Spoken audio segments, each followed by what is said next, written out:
Hello friends, finance era के YouTube channel पर आप सभी का स्वागत है दोस्तों। दोस्तों, आज मैं आपको बताऊंगा कि हम टैली में विद जीएसटी कोई भी एंट्री कैसे बुक करते हैं सो दैट जीएसटी हमारा ऑटोमेटिक कैलकुलेट करे किसी भी गुड्स पे या किसी भी सर्विसेज पे। दोस्तों, अब मैं आज की वीडियो में स्टार्ट करता हूँ। दोस्तों, उससे पहले आज की video please like share and subscribe जरूर कीजिए चैनल को, सो दैट मैं आपके लिए बहुत ज़्यादा इंपॉर्टेंट वीडियोज़ बनाता रहूँ और मुझे भी इससे कॉन्फिडेंस मिलेगा। तो चलिए दोस्तों, स्टार्ट करते हैं। तो सबसे पहले दोस्तों हमें यहाँ पे क्रिएट करना है। यहाँ पे जाके हमें F3 दिख रहा है, F3 पे जाकर हमें यहाँ पे क्रिएट कंपनी नजर आ रहा है। हम क्रिएट कंपनी करते हैं, कोई न्यू कंपनी, जैसे मानने डाल देता हूँ सैमसंग प्राइवेट लिमिटेड। मैं यहाँ पे एड्रेस डाल देता हूँ A108 3rd floor DC mall. तो यहाँ पे स्टेट हम सेलेक्ट कर लेते हैं दिल्ली, पिन कोड 110085। मोबाइल अगर आपका नंबर डालना है तो 8287438611। ठीक है दोस्तों। तो यहाँ पे मेल आईडी मैं अपना नहीं डालना चाहता, और जो मेरी बुक्स बिगनिंग होगी वो 1 अप्रैल 2021 से होगी, और जो बुक्स बिगनिंग फ्रॉम जहाँ से भी हम एंट्रीज करेंगे वो 1 अप्रैल 2021 से ही हम कंटिन्यू करेंगे। एंड बेस करेंसी सिंबल जो है वो हम रुपीज़ में ही लेना चाहेंगे, INR। इसे हम सेव कर देते हैं। तो दोस्तों, अब यहाँ पे कुछ डिटेल्स मांग रहा है। Company create successfully, show more features. यहाँ पे देखेंगे हम मांग रहे हैं कुछ अकाउंट डिटेल्स मांग रहे हैं, इसे हम यस कर देते हैं, जो कि यहाँ पे यस ही हो रही है।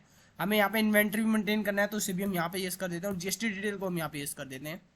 तो जैसे यहाँ पे हम जीएसटी डिटेल्स को यस करेंगे तो यहाँ पे आप देखोगे स्टेट दिखा रहा है हमारा दिल्ली है, रजिस्टर्ड है, कंपोजिशन है या रेगुलर है। हम रेगुलर में आते हैं तो SSC of the territory no 1 April. हम यहाँ पे अपना जीएसटी नंबर डाल देते हैं, जो भी हमारे पास जीएसटी नंबर है इस पार्टी का। तो दोस्तों, मैंने एक ऐसे ही जीएसटी नंबर उठा लिया है, कोई 07AA9945K1ZR। ठीक है दोस्तों, ये मैंने एक जीएसटी नंबर उठा लिया है। और यहाँ पे आपकी जो जीएसटी बन रही है हमारी मंथली रहेगी, तो हम इसे मंथली रख देते हैं। यहाँ पे अब जीएसटी रेट डिटेल्स मांग रहा है, मैं यहाँ पे जीएसटी रेट डिटेल्स नहीं देना चाहता, तो इसे मैं नो ही रहने देता हूँ। Enable tax liability on advance receipt, इसे भी मैं नो कर देता हूँ। Enable tax liability on reverse charge, नहीं। इनेबल जीएसटी क्लासिफिकेशन, इसे भी मैं नो रहने देता हूँ।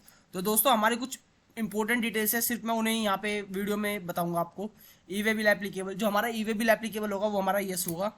इनवॉइस वैल्यू, अब यहाँ पे जो इनवॉइस वैल्यू आप देखो, थ्री सॉल्ट लिमिट किसके लिए आ रहा है, ये हमारे ईवे बिल के लिए मांग रहा है। अगर हमारे ईवे बिल में 50,000 से क्रॉस कर जाता है तो यहाँ पे हमें ईवे बिल का नोटिफिकेशन देगा कि you have to make the e way bill. ठीक है दोस्तों। तो जैसे दोस्तों आपको पता है कि अगर स्टेट टू स्टेट 1 लाख से ऊपर जाता है तो हमें ईवे बिल बनाने की रिक्वायरमेंट होती है। अगर स्टेट टू अनदर स्टेट अगर 50,000 से क्रॉस करता है तो वहाँ पे हमें ईवे बिल की रिक्वायरमेंट होती है। तो इसे हमें यहाँ पे इंटरस्टेट कर देते हैं यस, 50,000 से threshold limit yes. Print E way bill with invoice, इसे भी मैं यस कर देता हूँ। लेकिन हमें यहाँ पे ई वे बिल आपको बनाते हुए नहीं दिखाऊंगा, मैं आपको इनवॉइस एप्लीकेबल। इनवॉइस दोस्तों, मैं आप इनवॉइस के ऊपर एक वीडियो बनाऊंगा। इनवॉइस वो इनवॉइस होते हैं जहाँ पे हमारी जो पहले टर्नओवर थी वो 500 करोड़ थी। 500 करोड़ से जिसकी भी टर्नओवर क्रॉस करेगी उसे ई इनवॉइस बनाना उसके ऊपर एप्लीकेबल होगा। लेकिन ये टर्नओवर गवर्नमेंट ने घटा के 50 करोड़ कर दी थी कुछ टाइम पहले, और उसे भी अब 50 करोड़ को घटाकर अब गवर्नमेंट ने जो कर दिया वो कर दिया 20 करोड़। ठीक है दोस्तों। तो 20 CR अगर आपकी टर्नओवर क्रॉस कर जाती है विद इन द ईयर तो you will have to make the e invoice applicable. ठीक है दोस्तों, तो इसे मैं यस कर देता हूँ। अगर TDS का मैं आपको बता देता हूँ, TDS का यहाँ पर 10 नंबर आता है, आपका 10 नंबर डाल सकते हैं। यहाँ पे 10 रजिस्टर्ड नंबर, यहाँ पे 10 रजिस्टर्ड नंबर, या यहाँ पे 10 नंबर। कंपनी, हम कंपनी है, इंडिविजुअल है, HUF है, क्या है, हम कंपनी है। लेकिन मैं यहाँ पे कोई डिटेल्स नहीं डालूंगा, तो इसे मैं सिर्फ ऐसे ही रहने देता हूँ। तो दोस्तों, ये मेरा क्रिएट हो गया है। तो यहाँ पे क्रिएट करने के बाद मैं यहाँ पे कुछ लेजर्स क्रिएट करता हूँ। लेजर्स के मैं यहाँ पे नाम रख देता हूँ, जैसे कि मैं लिख देता हूँ लेनोवो लिमिटेड। संडे क्रेडिटर्स पे फॉल कर देता हूँ मैं इसे। एड्रेस में 308 एंटर, दिल्ली का ही है, 110086 मेंशन कर देता हूँ। और कोई सा भी मैं यहाँ पे जीएसटी नंबर उठा लेता हूँ, जैसे कोई सा भी किसी भी पार्टी का।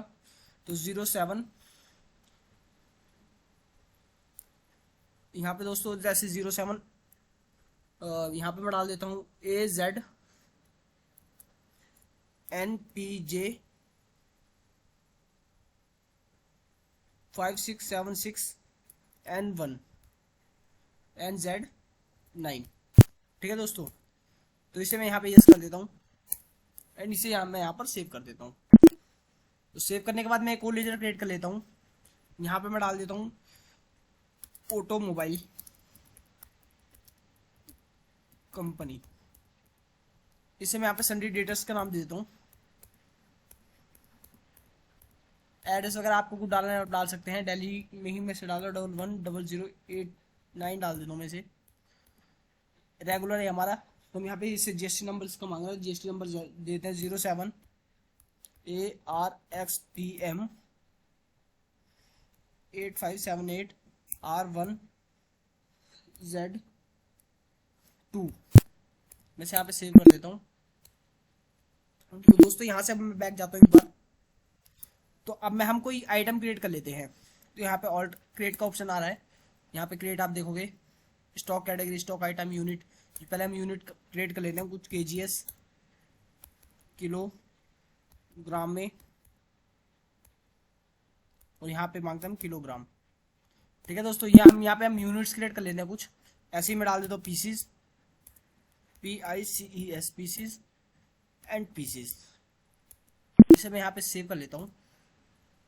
तो दोस्तों जैसे कि मैंने यहाँ पे 2 क्रिएट कर लिया, यहाँ पे कुछ स्टॉक आइटम्स क्रिएट कर लेता हूँ। कुछ आइटम्स क्रिएट करते हैं, जैसे कि मैं डाल देता हूँ लैपटॉप। यहाँ पे प्राइमरी में मैं यूनिट्स में डाल देता हूँ पीसीज। जीएसटी एप्लीकेबल है, बिल्कुल है, तो यहाँ पे हम एप्लीकेबल रखते हैं। तो इसे हम यहाँ पे कर देते हैं सेट डिटेल्स। तो यहाँ पे हम इसे यस करेंगे on value, yes on value पे। एग्जाम्प्ट है, नील रेटेड है, टैक्सेबल है, हमारा टैक्सेबल है, तो हम यहाँ पे 18% एप्लीकेबल होता है, तो 18% कर देते हैं। एक बार हम देखते हैं यहाँ पे केवल IGST आ रहा है, तो इसे हमें यहाँ पे F12 करना पड़ेगा। F12 करते ही यहाँ पे हमारी बेस सारी डिटेल्स खुल जाएंगी। HSN डिटेल्स, इसे मैं यस कर देता हूँ। सेट टाइप्स ऑफ गुड्स, इसे नो कर देता हूँ। रिवर्स चार्ज कैलकुलेशन, यहाँ पे कोई कैलकुलेशन नहीं है रिवर्स चार्ज की। यहाँ पे शो ओल्ड जीएसटी टाइप, से मैं यस कर देता हूँ। यहाँ पे आप देखोगे आपका 1899 ये सब दिखा रहा है। डिस्क्रिप्शन क्या है, लैपटॉप, या इसका होगा परचेज टैक्सेबल। HSN डाल देता हूँ मैं 8815। वैसे ये होगा नहीं, लेकिन मैं इसे एक बार फिर भी क्रिएट कर देता हूँ गुड्स है। इसे मैं यहाँ पे सेव कर देता हूँ। ठीक है दोस्तों, तो एक हम यहाँ पे बिल एक बार काट के देखते हैं। यहाँ पे हम वाउचर में आएंगे। वाउचर में एंटर करने के बाद यहाँ पे कुछ कॉलम्स ओपन होंगे, तो हमें यहाँ पे परचेज का बिल काटना है, तो हम यहाँ पे F9 करेंगे। यहाँ पे कुछ एरर दिखा रहा है, 1 मिनट, F9 यस। तो यहाँ पे F9 करने के बाद यहाँ पे इनवॉइस नंबर मांग रहा है, तो मैं यहाँ पे इनवॉइस नंबर डाल देता हूँ। 1 अप्रैल को ये हमारा, ठीक है। तो जैसे लिनोवो हमने बनाया था इसमें, तो लिनोवो में एंटर करके हम इसे एंटर कर देते हैं। यहाँ पे क्रिएट बोल रहा है, यहाँ पे हम परचेज टाइप बोल रहे हैं, तो यहाँ पे हम क्रिएट कर लेते हैं परचेज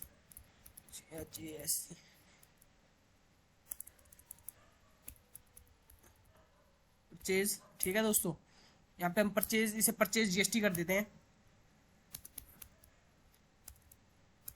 इसे परचेज GST इसलिए कर रहे हैं ताकि इसे हमें समझने में इजी रहेगा। इसे हम यहाँ पे परचेज में डाल देंगे अंडर परचेज। उसे हम यहाँ पे इसे सेव कर देंगे एक बार। ये हमारा गुड्स है, जैसे गुड्स रख रहे हैं हमें। TDS एप्लीकेबल नहीं, इसे यहाँ पे सेव कर देते हैं। ठीक है दोस्तों, तो हम यहाँ पे अपना लैपटॉप क्रिएट कर रहे थे, लैपटॉप को सिलेक्ट कर लेते हैं। 50 क्वान्टिटीज, हम इसे 5 क्वान्टिटीज कर देते हैं और 18,000 में दे देते हैं हम इसे। तो यहाँ पे आप देखोगे मैं इसे CGST डालूंगा। सॉरी, CGST मैंने क्रिएट नहीं करा, तो हम यहाँ पे क्रिएट कर लेते हैं। मैंने आपको ऑटोमेटिक शॉर्ट कीज बताई थी। यहाँ पे हम Alt+C करेंगे तो हमारे यहाँ पे GST का आ जाएगा। तो मैं 3 टाइप्स ऑफ GST सेलेक्ट कर लेता हूँ। CGST फर्स्ट, जो GST होगा वो हमारा टैक्स है, तो हम इसे ड्यूटीज एंड टैक्सेस में डालेंगे। तो यहाँ पे GST का ऑप्शन दिखा रहा है, GST में आकर क्या है, सेंट्रल टैक्स है, तो इसे हम यहाँ पे सेव कर देंगे। सेव करने की शॉर्टकट की जो होती है दोस्तों Ctrl+A, तो ये ऑटोमेटिक सेव हो गया। और आप देखोगे कि यहाँ पे इसने ऑटोमेटिक GST उठाया है। कई बार यहाँ पे ऑटोमेटिक GST नहीं उठाता, तो ये मैंने इसीलिए आपके लिए एक सेपरेट वीडियो बनाई है। यहाँ पे हम दोबारा Alt+C करते हैं, SGST, duties and taxes, GST में फॉल करता है, अंडर स्टेट टैक्स टाइप जो होगा इसका, इसे सेव कर देते हैं। तो आप यहाँ पे देखोगे दोस्तों, आप पे सिलेक्ट हो गया और यहाँ पे आपके ई वे बिल के लिए मांगेगा, लेकिन हमें ई वे बिल की रिक्वायरमेंट नहीं है, तो इसे मैं सेव कर दूंगा इसलिए। तभी आप यहाँ पे देखोगे कि आपका ये जो है इनवॉइस है ये आपका सेव हो गया है। यहाँ पे मैं आता हूँ डिस्प्ले में, डिस्प्ले अकाउंट, परचेज रजिस्टर, यहाँ पे आप देखोगे आपका इनवॉइस बुक हो चुका है। ठीक है दोस्तों, तो ऐसे ही हम एक बार सेल का कोई इनवॉइस काट के देखते हैं। यहाँ पे वाउचर सेल करने के लिए F8, हम यहाँ पे F8 कर रहे हैं, तो ऑटोमोबाइल कंपनी को हम सेल करते हैं यहाँ पर कोई भी गुड्स। यहाँ पे हम क्रिएट कर लेते हैं sales GST, duties and taxes, यहाँ पे अंडर GST, यहाँ पे सेल्स टैक्स, इसे हम यहाँ पे एक बार सेव कर देते हैं सेल्स टैक्स। आई थिंक ये दोस्तों क्रिएट हुआ नहीं है, लेकिन क्रिएट हुआ था, शायद हमने सेव नहीं करा, मेरे को लग रहा है। कोई बात नहीं, हम एक बार इसे सेव कर लेते हैं सेल्स GST, ऑलरेडी रिकॉर्डेड दिखा रहा है, लेकिन ये हमारे यहाँ पे सेव हुआ नहीं। कोई नहीं दोस्तों, एक बार हम दोबारा ट्राई करते हैं वाउचर में जाकर, ऑटोमोबाइल में इसे हम यहाँ पे इस कर देते हैं, क्रिएट करते हैं, सेल्स कर देते हैं एक बार इसे, सेल अकाउंट, वैसे हम यहाँ पे सेव करते हैं। तो यहाँ पे इसने दोस्तों उठाया इसने, तो यहाँ पे मैं एंटर कर कर इसे नाम देना चाहूँगा, क्या क्या हमने लैपटॉप सेल कर रहे हैं हम, जैसे लैपटॉप हम सेल कर रहे हैं 5 पीसीस 20,000 रुपीज़ के अकॉर्डिंग 1 लाख। तो यहाँ पे आप देखो दोस्तों GST अपने आप उठाएगा और SGST ये अपने आप उठाएगा। तो इसे हम यहाँ पे एक बार सेव कर देते हैं दोस्तों। तो यहाँ पे कुछ बेसिक डिटेल्स मांग रहा है GST की, तो वो हम इसे कर ही देते हैं, हम इसे नो, क्योंकि हमारा ईमेल कोई जनरेट हो नहीं रहा। तो यहाँ पे हम एक बार प्रॉफिट एंड लॉस अकाउंट में आते हैं, एक बार प्रॉफिट एंड लॉस अकाउंट पे भी नजर मार लेते हैं। यहाँ पे आप देखिएगा आपने 1 लाख रुपए की सेल करी है, जो कि आपने परचेज करी थी 90,000 की, और 10% जो आपका वो आपका है ग्रोस प्रॉफिट। एंड जैसे कि दोस्तों आपका कोई एक्सपेंसिस है नहीं, तो यहाँ पे कोई एक्सपेंस है नहीं इसलिए। एंड बैलेंस शीट पे एक बार नजर मार लेते हैं। आप देखेंगे आपकी जो करंट असेट्स है वो 1,18,000 की है, और 1,08,000 जो है आपकी ये गुड्स जो आपने परचेज करी थी, 1,06,800 और 1,800 ये। ठीक है दोस्तों, एंड जो आपका प्रॉफिट आ रहा है ड्यूरिंग द ईयर वो ये आ गया है।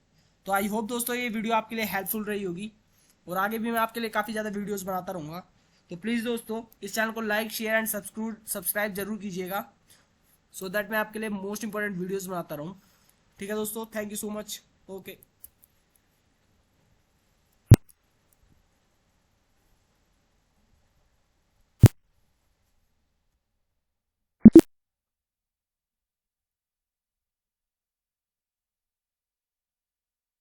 वीडियोस नहीं बनी थी क्या?